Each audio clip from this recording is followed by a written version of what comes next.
I want to stick with, I'm hearing a lot of the word that people would define as empathy.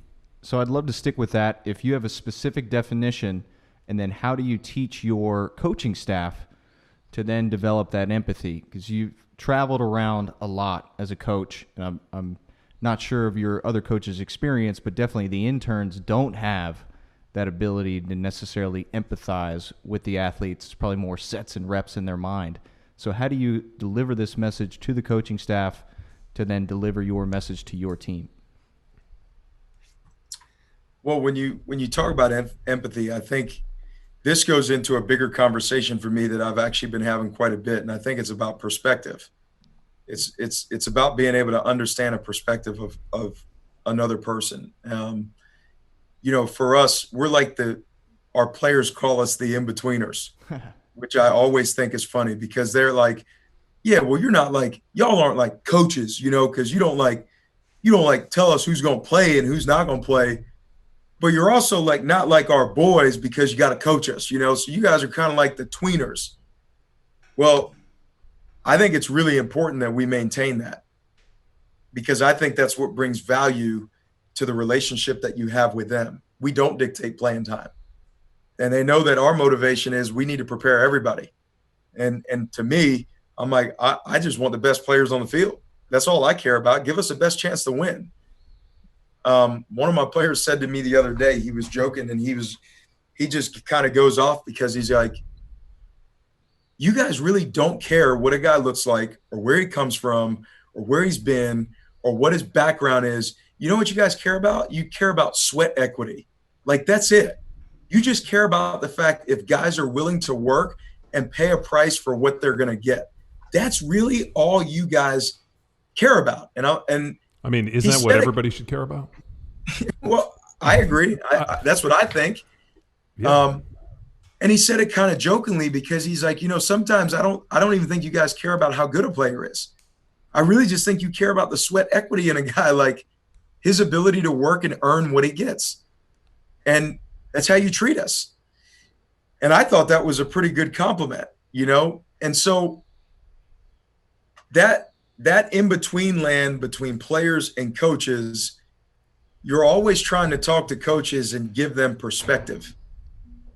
And it's hard because what's a coach's job? Well, we always say number one, they got to out recruit whatever they have. So it's always like a talent thing. It's always a potential thing. And the strength coach, we don't work off of that. We don't work off of talent and potential and stars. None of that matters for us. We work off of action every day with these guys. So not to get too far away from your question, but I think going back to the empathy piece, it's about being able to give both sides perspective. We got to have perspective with our players of what a job of a coach is and how they develop an athlete and how they choose athletes to play, how they evaluate athletes.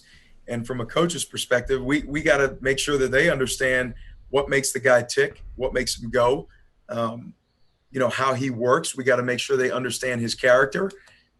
Those are things that I think is important as a strength coach to maintain that middle ground. Did you have that experience as an athlete growing up, or is this something you picked up when you began to coach different athletes? I think I had it, but I also think I learned it. I learned to develop it even more along the way.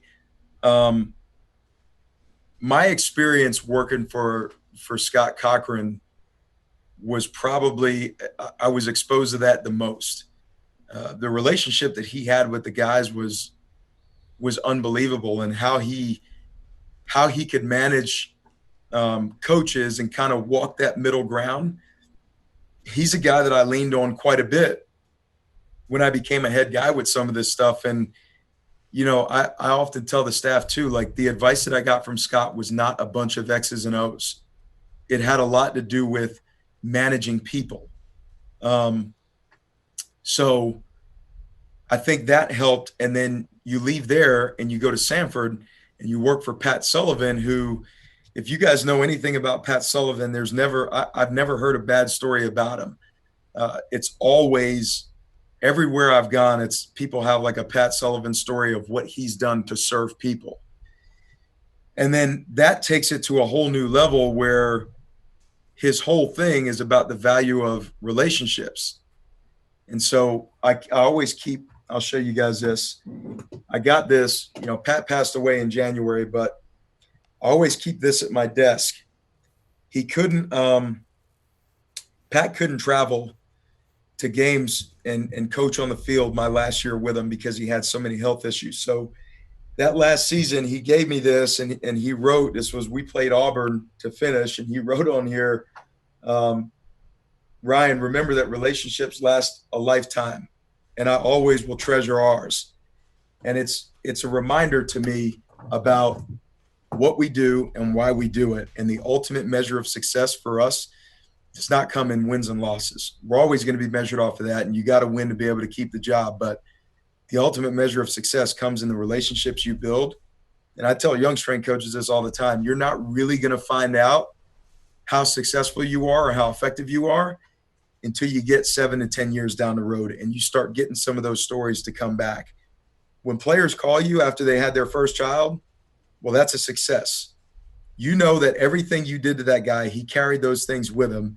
It's still helping him in his life today. He's still leaning on some of the things that he learned while he was with you, and he thought enough to call you in a pillar moment in his life, right? Like, that's what success is about. And that's where I think for me, the icing on the cake was you start with Scott, you start learning some of those things and the importance of some of them. And then you work for Pat and you're like, okay, now it's clear. Like, I see it and I can understand it.